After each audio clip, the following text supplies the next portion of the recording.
आरोग्य।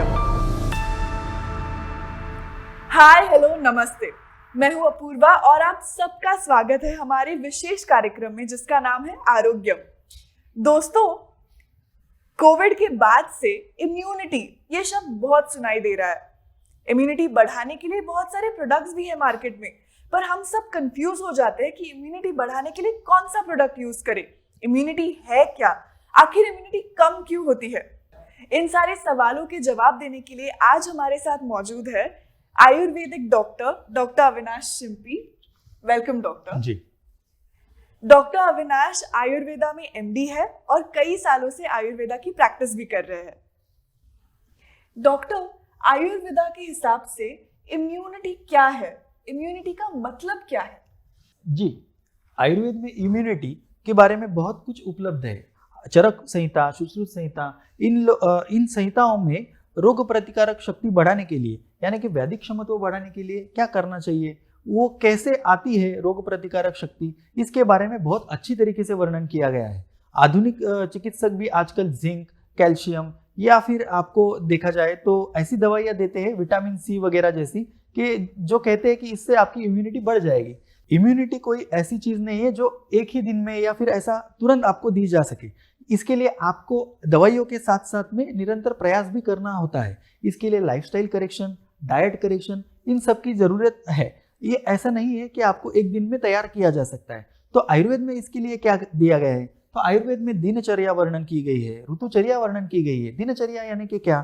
तो दिन भर में आपको क्या क्या प्रक्रिया करनी चाहिए, क्या क्या उपक्रम करने चाहिए, इसका मार्गदर्शन अपने आयुर्वेद में है। जैसे कि ब्राह्म मुहूर्त उत्तिष्ठ यानी कि जल्दी सुबह उठना जरूरी है। उसके बाद आपके जो सारे कर्म होने के बाद, नहाने के बाद आपको क्या करना चाहिए?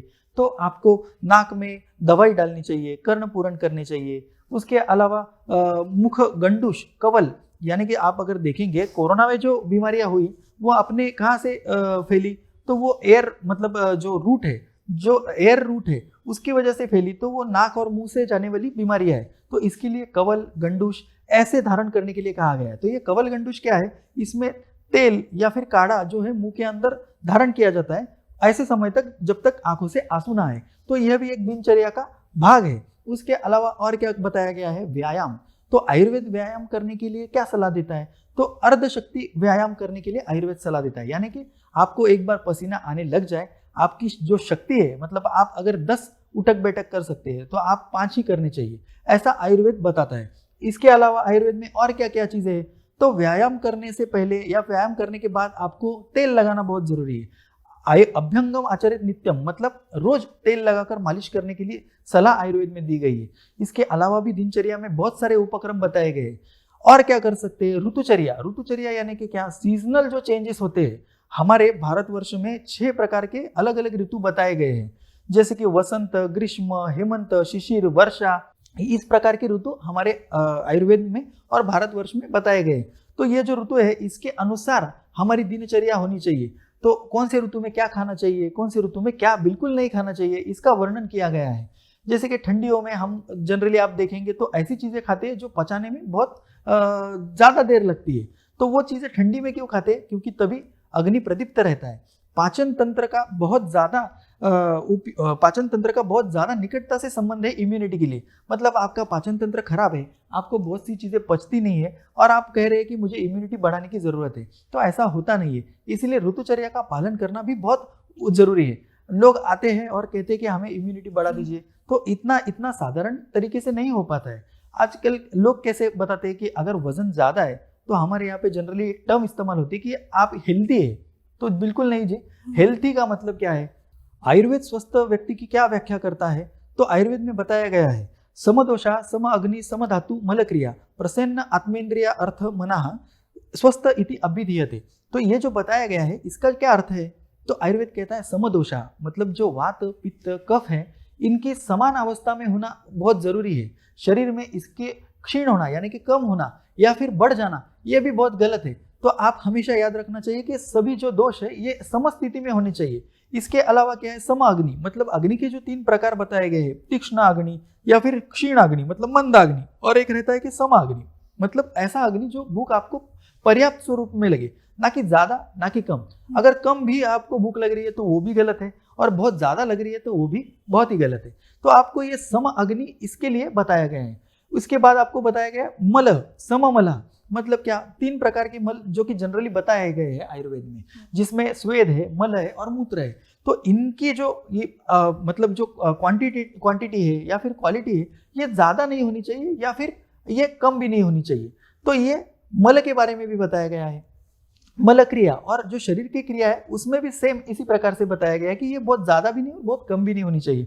प्रसन्न आत्मे इंद्रिय मन, मतलब क्या, जो आपकी आत्मा है वो भी प्रसन्न होनी चाहिए। इंद्रिय और मन, इंद्रिय यानी कि जो हमारे हाथ पैर काम करते हैं उनमें कुछ भी दुख नहीं होना चाहिए, यानी कि उनमें कुछ भी परेशानी नहीं होनी चाहिए। और मन सबसे इंपॉर्टेंट, आयुर्वेद ये बताता है कि आपको किसी प्रकार की मानस व्याधि यानी कि आपको कोई चिंता भीति भय ऐसा भी नहीं होना चाहिए, जो कि एक मानस विकारों के लक्षण है।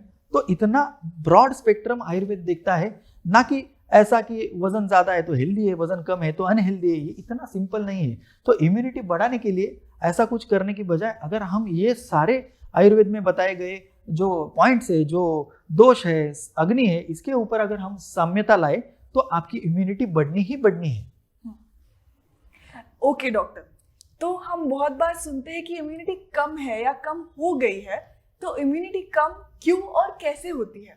जी बिल्कुल, इम्यूनिटी कम इसी वजह से होती है कि आपका अगर अग्नि कम है या फिर आपकी पाचन तंत्र में बिगाड़ है या फिर आपका वजन भी कम हो गया है किस कारणवश, या फिर आपको कोई बीमारी हो गई थी उसके बाद रिकवरी जल्दी नहीं हुई, तो इसका कारण है कि आपका इम्यूनिटी जो लो है या फिर इन कारणों की वजह से आपकी इम्यूनिटी कम होने लग जाती है। तो ऐसे समय में आपको क्या करना चाहिए, तो आपका पहले आहार आपको ठीक करना चाहिए, आपकी जो लाइफस्टाइल है आपको वो ठीक करना चाहिए, और साथ ही साथ में आयुर्वेदिक चिकित्सक के परामर्श से पंचकर्म चिकित्सा या आयुर्वेदिक औषधि चिकित्सा वह लेनी चाहिए। आजकल की भागदौड़ से भरी जिंदगी में, फास्ट फूड वाली जिंदगी में क्या चेंजेस लाने चाहिए डाइट से लेकर या लाइफस्टाइल से लेकर इम्यूनिटी को बढ़ाने के लिए या इम्यूनिटी को कायम रखने के लिए? जी, आजकल क्या हो रहा है कि सभी लोग कमाने के चक्कर में हमारी अपनी जो लाइफस्टाइल है उसको उसके तरफ ज़्यादा ध्यान नहीं देते हैं। जल्दी नहीं उठना है, देर से जागना है, ये सब चीज़ें वो नियमित स्वरूप से करते हैं, तो इसके कारण इम्यूनिटी कम होने लग जाती है, तो फिर व्याधि उत्पन्न हो जाती है। इम्यूनिटी का जो अर्थ है, मतलब जो आयुर्वेद में बताया गया अर्थ है, वो व्याधि क्षमत्व है, यानी कि व्याधि से लड़ने की जो शक्ति है उसको इम्यूनिटी कहते हैं। तो आपको सभी को ध्यान देना ये जरूरी है कि हम दिन भर के काम में कितना भी व्यस्त रहे फिर भी खाना खाने का समय एक फिक्स रखना चाहिए। दोपहर में 11 से 1:30 बजे तक खाना खा लेना चाहिए, या फिर शाम को 6 से 8 के बीच में खाना खा लेना चाहिए। ये आजकल की लाइफस्टाइल में भी संभव है। इसके अलावा रात को 10 से 11 बजे के बीच में सो जाना चाहिए, देर रात तक जागना नहीं चाहिए, सुबह जल्दी उठ जाना चाहिए। ब्रह्म मुहूर्त उत्तिष्ठ, यानी कि ब्रह्म मुहूर्त जो बताया गया है उतने जल्दी, यानी कि 3:30-4 बजे तो पॉसिबल नहीं है, लेकिन कम से कम 6 बजे तो उठना चाहिए। इससे क्या होता है कि आप उस समय पे उठते तो आपका मल विसर्जन भी जल्दी हो जाता है। किसी किसी को कॉन्स्टिपेशन होता है क्योंकि वो लेट उठते हैं। अगर आप जल्दी उठेंगे तो आप देखेंगे कि पेट भी नेचुरली साफ होता है, उसके लिए भी कोई दवाई लेने की आवश्यकता नहीं पड़ती। फिर उसके बाद में आप दंत धावन वगैरह, ये जो अणु तेल का नस्य, ये जो आयुर्वेद में बताया गया है ये करने चाहिए।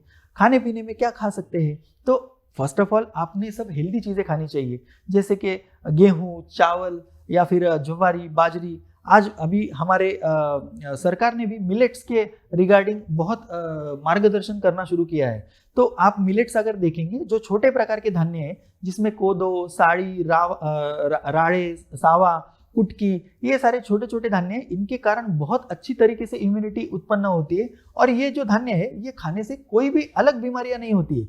जैसे कि मतलब कुछ कुछ धान्य खाने की वजह से मोटापा आ सकता है, कुछ कुछ चीज़ें खाने की वजह से शरीर का जो फैट है वो बढ़ सकता है, लेकिन जो मिलेट्स खाते हैं तो उन लोगों में ये सब चीज़ें नहीं दिखती है। तो अगर आप लाइफस्टाइल में चेंज करेंगे, साथ ही साथ में एक्सरसाइज, व्यायाम, ये सब चीज़ों का अवलंब करेंगे, जल्दी सोएंगे और जल्दी उठेंगे, तो आपको आपकी इम्यूनिटी बढ़ने में बहुत मदद हो सकती है। डॉक्टर साहब, कई बार ऐसे भी होता है कोई रोग होने की वजह से इम्यूनिटी कम हो जाती है, या बहुत बार ऐसे ही बचपन से ही किसी की इम्यूनिटी कम ही होती है, उसका क्या कारण है? जी बराबर, आपने जो सवाल पूछा है उसका मैं जवाब देता हूँ कि जो बच्चे रहते हैं उनमें कभी कभी जन्मता ही क्यों व्याधियाँ उत्पन्न होती है, तो इसमें बहुत सारे कारण हैं। उसका एक कारण ये भी है कि माता का जो आहार रहता है गर्भिणी के काल में, गर्भिणी परिचर्या आयुर्वेद में बताई गई है, उसमें पहले महीने में क्या खाना चाहिए, दूसरे महीने में क्या खाना चाहिए, उसके मासानुमासिक दवाइयाँ भी बताई गई है। मतलब पहले महीने से लेकर 9वें महीने तक दवाई कौन सी लेनी चाहिए उसका मार्गदर्शन आयुर्वेद में किया गया है। अगर वैसा किया जाए तो बच्चों में इम्यूनिटी कभी कम आपको दिखाई नहीं देगी। लेकिन फिर भी क्यों दिखाई देती है? क्योंकि माताएं खाने पीने की कुछ गलत चीजें इस्तेमाल करती है। जैसे कि बहुत से लोग बताते हैं कि आपको नारियल पानी पीना चाहिए, तो बहुत सारी महिलाएं, गर्भिणी महिलाएं 9 महीने तक नारियल पानी लेते रहते, तो आप देखेंगे तो उनके बच्चों में कफ की बीमारियां ज्यादा दिखाई देती है। तो ये इम्यूनिटी कम होने का जो कारण था वो अपना नारियल पानी रोज पीना है। ऐसा नहीं कि मतलब पीना नहीं चाहिए, लेकिन रोज पीना ये गलत साबित हो सकता है। उसके अलावा अगर कुछ माताएं अचार पापड़ उनका सेवन ज्यादा करती है तो आप देखेंगे कि उनके बच्चों में पित्त की विकृतियां निर्माण होती है। उनके बच्चों में जल्दी गंजापन, बाल जल्दी पक जाना, यानी कि बाल जल्दी सफेद हो जाना, ये बाद में दिखाई पड़ता है। तो वो अगर गर्भिणी काल में वो रोज अचार पापड़ का सेवन करेगी तो उसके कारण उनके बच्चों में इस रिगार्डिंग समस्याएं बढ़ती हुई नजर आती है। इसी प्रकार अगर उनका खाना बहुत ही रुक्ष या फिर रूखा सूखा रहे, कम तेल का रहे, या फिर बहुत ही अल्प आहार रहे, मतलब ज्यादा खा ही नहीं रहे, तो आप देखेंगे कि उनका वजन कम हो जाता है और बाद में जाके उनके बच्चों का भी वजन कम हो जाता है। और ऐसे बच्चों में वात दोष बढ़ते हुए नजर आता है और उनको हड्डियों से लेकर बीमारियां या फिर वजन कम आना या फिर उनका चंचलता, ये सब स्वभाव बढ़ जाता है। हाथों पैरों में रूखापन बढ़ जाता है और उसकी वजह से उनको अलग अलग बीमारियां दिखाई पड़ती है। तो यही कारण है कि इम्यूनिटी कम दिखाई पड़ती है छोटे बच्चों में। ओके, थैंक यू, आपने बहुत अच्छे से समझाया। पंचकर्म या डिटॉक्सिफिकेशन से इम्यूनिटी को कैसे बढ़ाया जा सकता है? देखिए, पंचकर्मा ये आयुर्वेद में बताया गया एक महत्वपूर्ण अंग है। आयुर्वेद में सभी प्रकार के चिकित्साएं उपलब्ध है और जो पंचकर्मा है ये आयुर्वेद की एक विशेषता है। तो अगर आप कोई व्याधि से जूझ रहे थे या फिर आप कमजोर है तो आप पंचकर्म करके शरीर में जो दोष है उसको बाहर निकाल कर बाद में आप उसकी इम्यूनिटी, मतलब रुग्ण की इम्यूनिटी बढ़ा सकते हैं। कोई व्याधि उत्पन्न भी हो गई है तो उसके लिए अलग अलग पंचकर्म बताए गए हैं। जैसे वात दोष के लिए बस्ती बताई गई है, कफ दोष के लिए वमन और नस्य बताया गया है, और पित्त और रक्त दोष के लिए विरेचन और रक्त मोक्षण है। तो इन सब का अगर आप अच्छी तरीके से चिकित्सक के निर्देशानुसार अगर आप उपयोग करें तो आपकी इम्यूनिटी बढ़ेगी ही बढ़ेगी। साथ ही साथ में आयुर्वेद में बताए गए लाइफस्टाइल और डाइट का आपको अवलंब करना चाहिए। थैंक यू डॉक्टर, आपने बहुत अच्छे जवाब दिए हमारे सारे सवालों के। थैंक यू सो मच, सब डाउट क्लियर हो गए हैं, आई एम श्योर। अब आपके दोस्त और होस्ट को इजाजत दीजिए, फिर जरूर मुलाकात होगी आरोग्यम के अगले एपिसोड में। तब तक ख्याल रखिएगा, टेक केयर, नमस्ते।